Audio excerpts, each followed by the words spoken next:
بالله من شرور أنفسنا من يهده الله فلا مضل له ومن يضلل فلا هادي له ونشهد أن لا إله إلا الله وحده لا شريك له ومن يعصيهما فقد ضل قال الله تعالى في كلامه المجيد والفرقان الحميد. أعوذ بالله من الشيطان الرجيم. بسم الله الرحمن الرحيم. إن الله وملائكته يصلون على النبي يا أيها الذين آمنوا صلوا عليه وسلموا تسليما. اللهم صل على سيدنا مولانا محمد وعلى آل سيدنا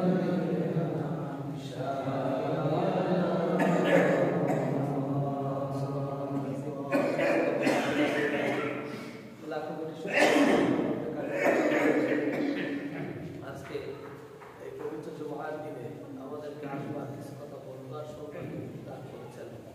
আসল শুকরিয়া আদায় করে বলি আলহামদুলিল্লাহ। আমরা ধারাবাহিক তাফসীর করে যাচ্ছি প্রতি জুমায়। আজকে আমরা বেছে দিয়েছি কোরআন শরীফে আরো একটি ছোট্ট সূরা। সূরাটা হচ্ছে 7 নম্বর সূরা, সূরার নাম সূরাতুল কাউসার। বলেন না আলহামদুলিল্লাহ। আল্লাহ সুবহানাহু ওয়া তাআলা আমাকে বলবার আপনাদেরকে শুনবার তৌফিক দান করুন, বলেন আমিন। দেখুন, আমি গত জুমায় বলেছিলাম আপনাদেরকে যে সূরা আসর এটা যেমন প্রকৃত একটি ছোট্ট সূরা, ঠিক তেমন করে কাউসারও পবিত্র করার একটি ছোট্ট সূরা। এই দুইটা ছোট্ট সূরা পৃথিবীর মানুষকে চ্যালেঞ্জ করার জন্য যথেষ্ট। মানে পৃথিবীর মানুষের জন্য যারা ইসলামকে সমর্থন করে না, আল্লাহকে বিশ্বাস করে না, স্রষ্টার প্রতি যাদের ধারণা কম, স্রষ্টার প্রতি যাদের বিশ্বাস কম, এরা শুধু দুটো সূরা পড়লেই পুরো মানব জাতির কথা আল্লাহ সুবহানাহু ওয়া তাআলা বলে দিয়েছে। বলেন সুবহানাল্লাহ। সূরা আসরে আল্লাহ মানুষের জীবন ঘটিত বিষয়ের কথা বলেছেন, আর সূরা আল কাউসারে আল্লাহ এই জীবনের পর আরেকটা জীবন আছে, সেই পরকাল ঘটিত কথা বলেছেন। বলেন সুবহানাল্লাহ। আসলে আল্লাহ কি বলছেন আমরা একটু শুনে নিই। আল্লাহ বলছেন ইন্না আ'তাইনাকাল কাউসার। আল্লাহ তাআলা বলছেন, হে রাসূল, নিশ্চয়ই আমি আপনাকে কাউসার দান করেছি। আল্লাহর বাচন ভঙ্গি হচ্ছে, রাসূল আমি আপনাকে একটা কি দান করেছি? কাউসার দান করেছি। এখন আপনি হতভম্ব হতে পারেন, অবাক হতে পারেন, কাউসার কি? হোয়াট ইজ কাউসার? কাউসারটা কি আসলে? কি এটা আল্লাহ রাসূলকে দান করলেন কেন? কি যারা তাফসীরকারক তাদের অধিকাংশ ব্যাখ্যা শারীর নজরুল এভাবে করেছেন। আনাস রাদিয়াল্লাহু তাআলা থেকে বর্ণিত একটি হাদিস, আল্লাহ রাসূল সাল্লাল্লাহু আলাইহি ওয়াসাল্লাম এরকম নামাজে আসছিলেন, নামাজ পড়ার জন্য মসজিদে আসছিলেন। হঠাৎ করে আল্লাহ রাসূলের মন, শরীর এবং দেহ একটু ক্লান্ত হইল, মানে সে অস্থির হইল। সে একটু ক্লান্ত হওয়ার পরে হঠাৎ আবার সে যখন জাগ্রত হয়েছে তখন তার মুখে হাসি। তো যখন তিনি হেসেছেন, সাহাবায়ে কেরাম জিজ্ঞাসা করলেন, ইয়া রাসূলুল্লাহ, আপনি তো ক্লান্ত ছিলেন, আপনি একটু কেমন যেন অন্যমনস্ক ছিলেন, কিন্তু আপনি যখন ধ্যানে ফিরলেন, আপনার মনস্ক ফিরে আসলো, তখন আপনি হাসলেন, কারণ কি? আল্লাহ রাসূল বললেন, তোমরা জানো না এই মুহূর্তে আমার উপরে একটা সূরা নাযিল হয়েছে, আর এই সূরাটা আমার উম্মতের জন্য কল্যাণকর সূরা, এর জন্য আমি সেই আনন্দে আত্মহারা হয়ে হাসিছি। বলেন না সুবহানাল্লাহ। আল্লাহ রাসূল বলছেন, দেখেন আল্লাহ রাসূলের একটা কোয়ালিটি ছিল, আল্লাহ রাসূলের একটা চেতনা ছিল। রাসূল সাল্লাল্লাহু আলাইহি ওয়াসাল্লাম নিজেকে নিয়ে যত না ভাবতেন, তার থেকে বেশি ভাবতেন উম্মতকে নিয়ে, এবং সেটা কল্যাণকর। আল্লাহ রাসূলের সুন্নাহর সাথে আমাদের পার্থক্য হচ্ছে এই জায়গায় যে আমরাও নিজের থেকে অন্যকে নিয়ে বেশি ভাবি, কিন্তু সেই ভাবনাটা অকল্যাণকর। আর আল্লাহ রাসূল নিজের থেকে বেশি উম্মাহকে নিয়ে ভাবতেন, তবে সেটা ছিল কল্যাণকর। কি বুঝাইতে পারিনি? পার্থক্য হইছে, একটা হচ্ছে আল্লাহ সুবহানাহু ওয়া তাআলার দিকে ডাইভারশন করা, আর একটা হচ্ছে শয়তানের দিকে ডাইভারশন করা। এখন আল্লাহ রাসূল ছিলেন উম্মাহগুলোকে আল্লাহর দিকে ডাইভারশন করে জান্নাতের দিকে নিয়ে যেতে চেয়েছিলেন, পেয়েছেন। আর এখনের কোয়ালিটি হচ্ছে আমরা প্রত্যেকে সেম সুন্নাতে আছি, পার্থক্য হচ্ছে আমরা ডাইভার্সন হয়েছি ঠিকই, আর সেটা শয়তানের দিকে। আমি কি বুঝাইতে পারছি আপনাদেরকে? আল্লাহ রাসূল বলছেন যে আমি যখন শান্ত ছিলাম তখন ঠিক সেই মুহূর্তে জিবরাইল আসলো এবং এসে আমাকে একটা পূর্ণাঙ্গ সূরা নাযিল করে গেলেন, যে সূরাটার নাম আল্লাহ সুবহানাহু ওয়া তাআলা নির্ধারণ করেছেন সূরাতুল কাউসার। চিৎকার করে সুবহানাল্লাহ। কাউসার কি? হোয়াট ইজ কাউসার? এসে গেল সাহাবারা দৃষ্টিতে বলে রাসূলুল্লাহ কাউসারটা কি আসলে? আমরা যেটাকে হাউজে কাউসার হিসেবে চিনি, দেখেন অধিকাংশ ওলামা একরাম একমত হাউজ একটা, কাউসার আলাদা। কাউসার আর হাউজ কিন্তু এক জিনিস না। আমরা অনেকে ভাবি যে হাউজে কাউসার মানে একটাই জিনিস, না। হাউজ একটা, কাউসার একটা।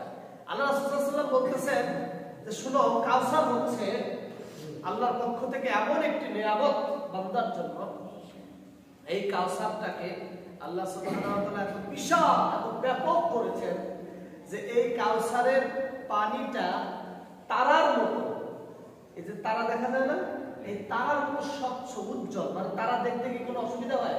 কানা যে একদম চোখে দেখতে মানে একটু দেখে সেও কিন্তু সহজে তারা দেখতে পারে, কত কোটি কোটি কোটি মাইল দূরে, তারপরেও তারাকে সূক্ষ্মভাবে দেখা যায়। এরকম স্বচ্ছ পানির মতো একটি ঝর্ণা ধারা, কেউ বলেছে একটি কূপ, কেউ বলেছে একটি আবদ্ধ জায়গা, কেউ বলেছে দুটো প্রবাহিত নদী, বিভিন্ন ওলামায়ে কেরাম বিভিন্ন বর্ণনা করেছেন। তো এই যে কাউসারটা, এটা আল্লাহ সুবহানাহু ওয়া তাআলা জান্নাতে রেখেছেন। কোথায় রেখেছেন? জান্নাতে রেখেছেন। এই বান্দারা যখন জান্নাতে প্রবেশ করবে, এই হাউজে কাউসারের পানি তাদেরকে পান করানো হবে, এই কাউসারের পানি পান করানো হবে। আর এই কাউসারের পুরো এরিয়াটা, বর্ডারটা আল্লাহ সুবহানাহু ওয়া তাআলা স্বর্ণ দিয়ে এই বর্ডারটাকে তৈরি করেছে। অর্থাৎ আমরা এই যে চারপাশে মাটি, চারপাশে কি মাটি, আমরা যদি এটাকে আরেকটু সুন্দর করতে চাই, সর্বোচ্চ ইট বালি সিমেন্ট দিয়ে আমরা ঢালাই দিয়ে সুন্দর করতে পারবো।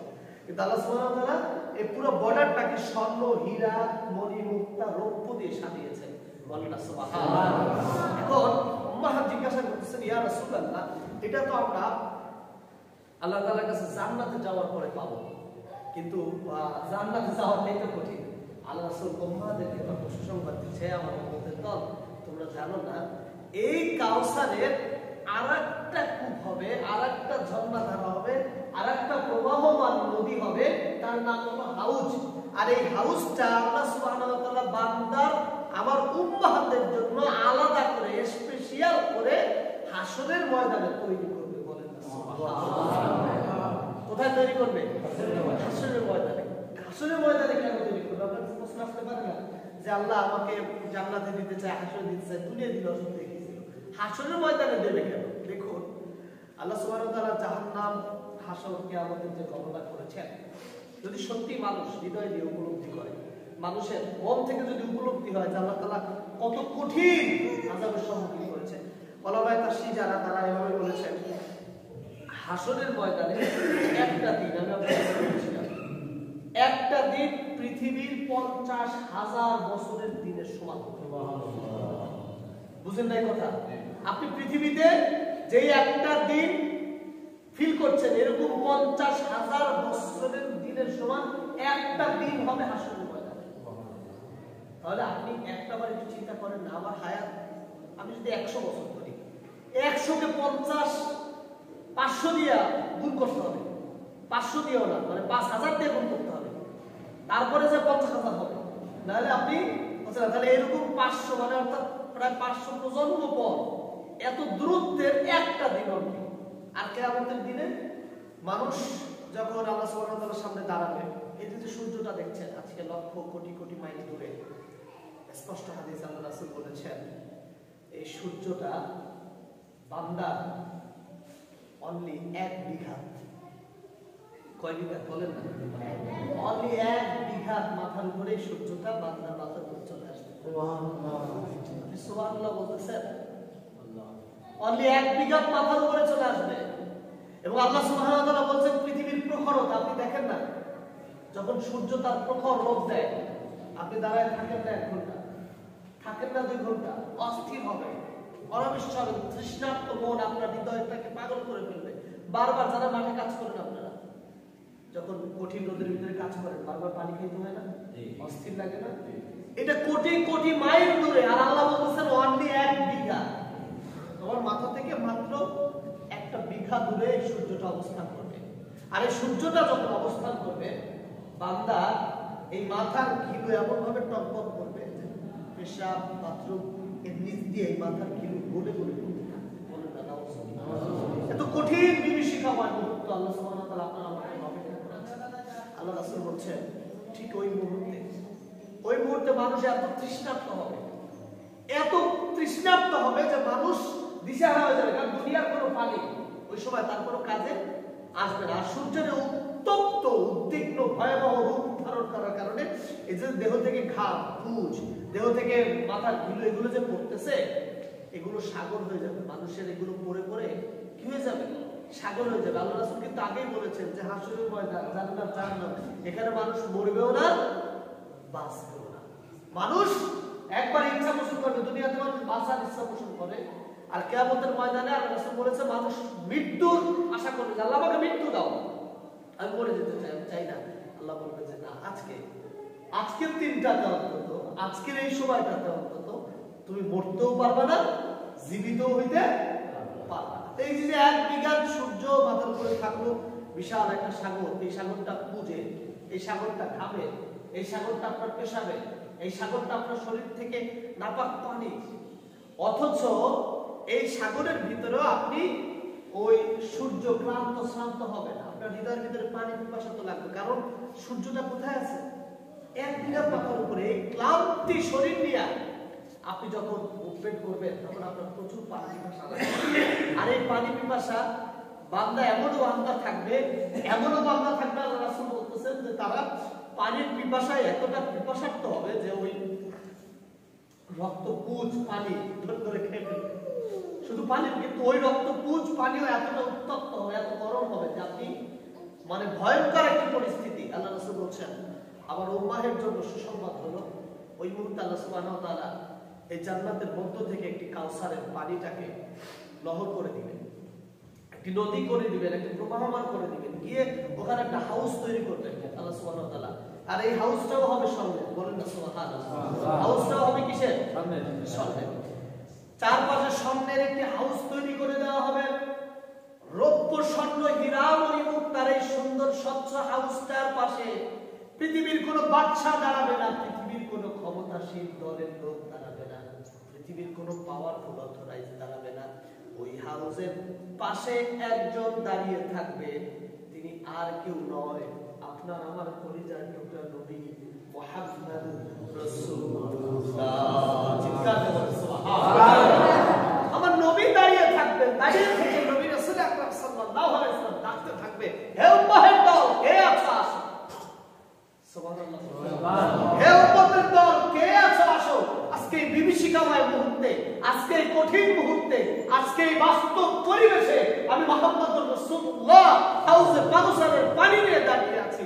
এক পেয়ালা পানি যদি তুমি পান করো, আল্লাহ সুবহানাহু ওয়া তাআলা ওই হাসরের ময়দানে 50,000 বছরের তৃষ্ণার্ত আল্লাহ তোমারে মাফ করে দিবেন। চিৎকার করে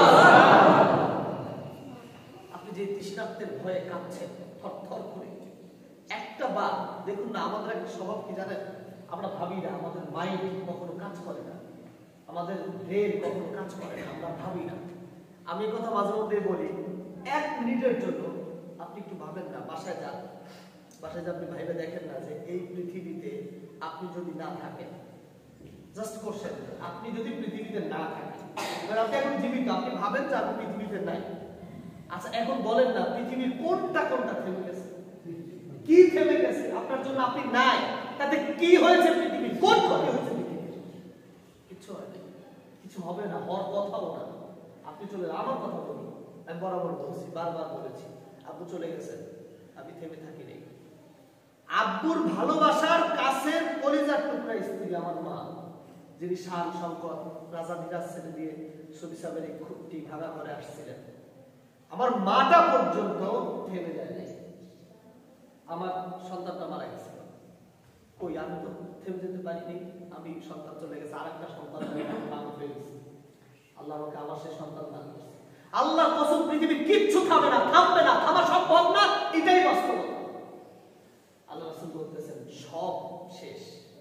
কিয়ামতের দিন আসছো, এখানেও কেউ নাই, আমি মুহাম্মদ রাসূলুল্লাহ কিয়ামতের দিন তোমার পাশে আছি। চিৎকার দিয়ে বলেন সুবহানাল্লাহ। আল্লাহ রাসূল দাঁড়িয়ে আছেন হাউজে কাউসারের সামনে। রাসূল বলতেছেন আসো এক গ্লাস পানি।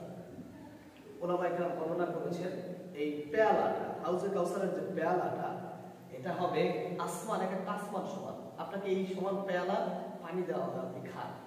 আর আপনি এত এত আনন্দিত হবেন, কারণ আজকে এমন বিভীষিকাময় মুহূর্ত যখন আপনার আর কোনো ওয়ে নাই, আপনার কোনো পথ নাই, আপনার কোনো রাস্তা নাই। আজকে কেউ আপনাকে বাঁচাইতে পারবে না। সবাই যার যার পালানোর ব্যস্ত, পিতা পালানোর জন্য ব্যস্ত, মাতা পালানোর জন্য ব্যস্ত। যে নেতার কথা আজকে আপনি যা খুশি তাই করছেন, সেই নেতা আজকে আসামি। আপনি মন্ত্রীর কথা এর ওরে ঠুট দিয়ে বাইরে ফেলছেন, চেয়ারম্যানের কথা এর ওরে যা খুশি তাই করছেন, আজকে সে চেয়ারম্যান আসামি। সব আজকে সব আজকে কি বলেন না, সব আজকে কি আল্লাহর সামনে যেদিন দাঁড়াবো আমরা সবাই কি সোর থেকে অনেক কিছু। এই দুনিয়ার সোরে তো জেলে দেয়, আল্লাহ সুবহানাহু ওয়া তাআলা জেলে দিবেন না। শুধু বলতেছেন এক জিগার মাথার উপরে এই সূর্যটাই না। কিসের পাওয়ার তোর, কিসের ক্ষমতা? কিচ্ছু নাই তো। আল্লাহ রাসূল বলছেন যে শুধু হাউজে কাউসারের পানি দিয়ে আমি তাকে সান্ত্বনা দিব না। আল্লাহ সুবহানাহু ওয়া তাআলা পৃথিবীতে 7টা শ্রেণীর মানুষকে ওই দিন এই সূর্য এবং মাথার মাঝখানে আরশে আজিমের ছায়া ঢুকায় দিবেন। বলেন না সুবহানাল্লাহ। কয় শ্রেণী মানুষকে বলেন না, কয় শ্রেণী? 7। আমার আজকে বলা উদ্দেশ্য না, তার মধ্যে একটা শ্রেণী কিন্তু ন্যায় বিচার। একটা শ্রেণীকে বলেন না কি? ন্যায় বিচার। যে ন্যায় বিচার করে, আল্লাহ রাসূল বলতেছেন ওই শ্রেণীকে কিয়ামতের দিন সূর্য আর মাথার মাঝখানে আল্লাহ তাআলা আরশে আজিমের একটা ছায়া দিয়ে দিবেন। সূর্য তার সমস্ত শক্তি হারায় ফেলবে, ছায়া তাকে আবদ্ধ করবে, চারপাশে সমস্ত পুঁজ, রক্ত, ঘৃণিত বস্তু এই ছায়া চুষে খেয়ে ফেলবে। আর আল্লাহ সুবহানাহু ওয়া তাআলা তাকে সেফটির ব্যবস্থা করে দেবে। বলেন না সুবহানাল্লাহ। আল্লাহ রাসূল বলছেন যে আমি এমন একটা সুসংবাদ তোমাকে দিচ্ছি, ইন্না আ'তাইনাকাল কাউসার। আমি সেই কাউসারের কথা বলছি উম্মাহ, ও আমার উম্মাহগণ, আমি তো সেই কাউসারের কথা বলছি। দেখেন আজকে আমাদের সমাজে ওয়াজটা হয়ে গেছে একটা ফ্যাশন, ওয়াজটা হয়ে গেছে একটা অর্থনৈতিক ব্যবসা, ওয়াজটা হয়ে গেছে সামাজিক একটা সিস্টেম। যেমন আমি উদাহরণস্বরূপ এভাবে বলবো যে ধরেন এই যে এই মাঠে একটা ওয়াজ হয়, এখন পশ্চিমপাড়ারা যদি চিন্তা করে যে মধ্যপাড়ার মাঠে ওয়াজ হয়, তাহলে মধ্যপাড়ারা বললে আমরা পারবো না কেন? এটা কিন্তু ওই মাইন্ডে না যে কোরআনের মাহফিল দিলে সব হবে। মাইন্ডটা দেখেন, টার্গেটটা দেখেন। এই যে গলগাঁও মাদ্রাসা এখানে হয়েছে, এখানে আজকে অবহমান কাল ধরে সুফি সাহেব প্রতিষ্ঠানটা করেছেন, আপনারা আছেন, সবাই এদিকে তাকায় থাকতো। এখন গলগাঁও মাদ্রাসা মাহফিলের দিকে তাকায় থাকা লাগে না, কারণ আমরা দেখেন মাহফিলের ডেট 25 তারিখে আনার পরেও এর আগেও অন্তত 15-20টা মাহফিল হয়ে যাচ্ছে। তাহলে দেখেন সিস্টেমটা কি, যে সামাজিক একটা সিস্টেম হয়েছে। ওই কবরস্থানে একটা মাহফিল হয়, দক্ষিণ পাড়ার একটা মাহফিল দিতে এখন মনে হয় না, মধ্যপাড়াদের এই মুহূর্তের মাহফিলটাও গত 1 বছর মনে বন্ধ আছে। এই দিগরগাঁওতে মাহফিল হয়, শ্রীপুরে মাহফিল হয়, ফকিরাটখোলায় মাহফিল হয়, রামপুরাতে এই যে পোস্টার অলরেডি আসছে আমাদের কাছে, রামপুরাতে মাহফিল হয়। তাহলে সিস্টেমটা চেঞ্জ হয়েছে, অথচ রাসূল সাল্লাল্লাহু আলাইহি ওয়াসাল্লাম কিন্তু এইভাবে চাইছিলেন না। আল্লাহ রাসূল চেয়েছিলেন দাওয়াত দিতে। কাদেরকে? দাওয়াতের দুইটা সিস্টেম, একটা হচ্ছে যারা তাবলীগ করে, হয়তো আমার কথা কষ্ট পাইতে পারে, যারা তাবলীগ করে, তাবলীগ আল্লাহ রাসূল করেছেন, তবে সেই তাবলীগটা করেছেন বিধর্মীদের কাছে। বুঝাইতে পারিনি? আপনাদের কাছে যেই দাওয়াতটা দিব, এটা হলো ইমান মুমিনিনের দাওয়াত। আপনি ঈমান এনেছেন, মুসলমান হয়েছেন, কিন্তু মুমিনিন হন নাই। বুঝাইতে পারিনি? আপনি ঈমান এনেছেন, মুসলমান হয়েছেন, কিন্তু মুমিনিন হন নাই। আপনি ঈমান এনেছেন ঠিকই, কিন্তু নামাজ পড়েন না, রোজা রাখেন না, আপনি আল্লাহর শরীয়তের বিধানগুলো মানেন না, এর জন্য আপনাকে দাওয়াত দেওয়া হয়। আর সরাসরি তাবলীগটা হচ্ছে বিধর্মীদের কাছে ডাইরেক্টলি যায় ইসলামের দাওয়াত। আল্লাহ সুবহানাল্লাহ। আল্লাহ রাসূল সেটা আমাদেরকে শিখাইছেন। বলছেন দেখেন আমরা বাংলাদেশের বক্তা যারা আছি, আলহামদুলিল্লাহ এমনি সিজন মাফিক ভালো তাফসীর কোরআন মাহফিল হয় বা এটা হওয়া উচিত, হওয়ার কারণে কিছুটা পরিবর্তন আসে। যেমন তরুণ যুবকরা এখন, আগে যেমন গানের কনসার্ট, যাত্রা পালা এগুলোর প্রতি যে একটা ঝোঁক ছিল, এটা কিন্তু টোটালি এখন 90% নাই। এমনকি বাংলাদেশের একজন সরকার দলীয় একজন এমপিও কিছুদিন আগে বলেছিল তার বক্তব্যে যে এদেশে যাত্রা ছিল, গান ছিল, সব ওয়াজ মাহফিলে শেষ করে লেগেছে। মাইন্ডটা কোথায় গিয়েছে? তো কিছুটা পরিবর্তন অবভিয়াসলি হচ্ছে, কিন্তু আল্লাহ রাসূল যেভাবে চেয়েছিলেন, আল্লাহ রাসূল যেই মানে শর্তগুলো, যে সিস্টেমগুলো আমাদেরকে শিখাইছিলেন, আমরা কিন্তু সেই দিকে হুজুররা যাইতে পারতেছি না। আবার আপনাদের একটা দোষ কি জানেন? আপনারা খালি করেন যে হুজুররা হলো এই হুজুররা মানে কিছু বললে গিয়ে হুজুরকে দোষী হয়েছে। মানে আমার কথা হচ্ছে রেসপেক্টের জায়গা যেখানে, সেখানে আপনাকে রেসপেক্ট করতেই হবে, আপনি চাইলেও আর আল্লাহ রাসূল সাল্লাল্লাহু আলাইহি সাল্লাম, আল্লাহ তাআলা পৃথিবীতে যতগুলো পয়গম্বর পাঠিয়েছেন, একই টাইমে 3জন 4জন পয়গম্বরও আল্লাহ পাঠিয়েছেন। বলেন না সুবহানাল্লাহ। তার ছোট্ট একটা নজির, মুসা আলাইহিস সালাম। মুসা আলাইহিস সালাম আল্লাহর কাছে দিয়ে তুল পাহাড়ে বলছে, আল্লাহ আমার একটা ভাই আছে, আমি তো একটু তোতলা, আমার কথা বলতে, মুসা আলাইহিস সালামের কথা বলতে মুখে জড়তা বাঁধে, মুসা আলাইহিস সালাম স্পষ্ট কথা বলতে পারতেন না। আল্লাহর কাছে গিয়ে বলছে, আল্লাহ আমার ভাই আছে একটা হারুন, কি চমৎকার অ্যাডভাইস করে, কি চমৎকার মোটিভেশনের স্পিকার, ওরে যদি আপনি আমার সাথে দেন সব সাইজ করে ফেলবো একাই, খালি দেন না। আল্লাহ তাআলা খুশি হয়ে বলেছিলেন, যাও তোমার ভাই হারুনকেও আমি নবুয়তের দায়িত্ব দিলাম। বলেন না সুবহানাল্লাহ। তাহলে আমাদের সমাজে আলেম যারা আছি, রেসপেক্টের জায়গাটা আপনারা ঠিক রাখবেন। হুজুর ঠিক আছে, হুজুর ধরেন আমি বলেছি একদিন, আমি এই মসজিদে জুমা পড়াই, আমার জ্ঞান আর ঢাকা বাইতুল মুকাররম মসজিদের খতিবের জ্ঞান কি এক হবে? আমার সাথে পার্থক্য থাকবে। এখন আপনি এখানে একটা ওয়াজ শুনে, আমি বাইতুল মুকাররমে যে আরেকটা ওয়াজ শুনে করেন, ইনশাআল্লাহ না যে হুজুর ওয়াজ করেন কি রে ভাই রে ভাই, এই যে চিন্তা সেন্টিমেন্ট, এটা করা যায়। আপনার রেসপেক্টের জায়গাটা ঠিক রেখে আপনি আপনার বিবেক দিয়ে বিচার করে পার্থক্য তৈরি করবেন, অথবা আপনি আলোচনা করবেন। যেমন আমার কাছে কালকে একজন একটা প্রশ্ন করছে অনলাইনে, আমি প্রশ্নটার উত্তরটা আমার জানা ছিল না, আমি বললাম যে ভাই এই সম্পর্কে আমাকে জ্ঞান, আমি আপনাকে আমার বড় কোনো ওস্তাদের কাছ থেকে জেনে তখন বলি, আমি আপনাদেরকে মাসাল বলি, যদিও বিষয়টা অন্য প্রসঙ্গে।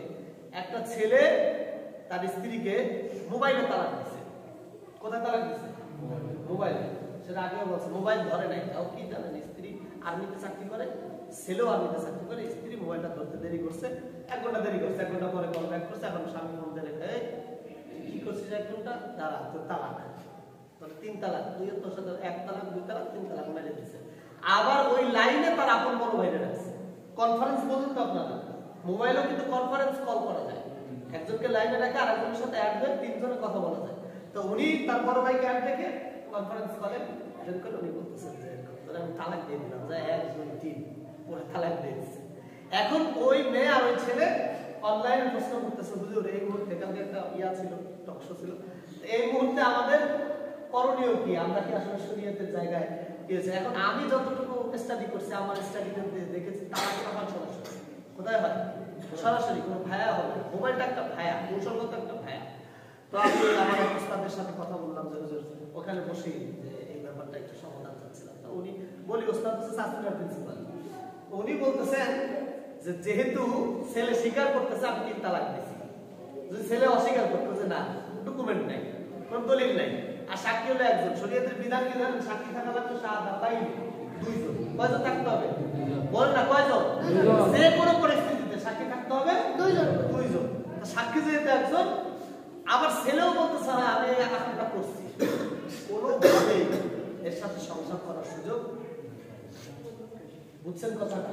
আমি কথাটা কেন বললাম, যে জ্ঞানের পরিধি আমাদের উপর থাকতে পারে, কিন্তু এর জন্য রেসপেক্টের জায়গা থেকে সরাই দিতে পারে।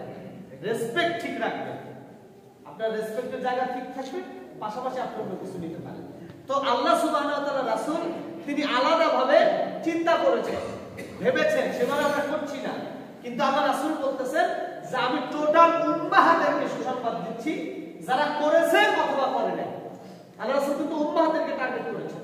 আল্লাহ রাসূল কিন্তু বলেন নাই যে দা ইলাল্লাহ, এই কথাটা আল্লাহ রাসূল বলেন, আল্লাহ বলেছেন উম্মাহ যারা, তাদেরকে সুসংবাদ দিচ্ছি, যারাই কিয়ামতের হাসরের ময়দানে মুসিবতে পড়বে, আমি রাসূল আকরাম সাল্লাল্লাহু আলাইহি ওয়াসাল্লাম হাউজে কাউসারের পাশে দাঁড়াবো, আসবে, 1 গ্লাস পানি, 1 পেয়ালা পানি আমি তাদেরকে পান করাবো, 50,000 বছর তাদের তৃষ্ণা মিটাবে। চিৎকার দিয়ে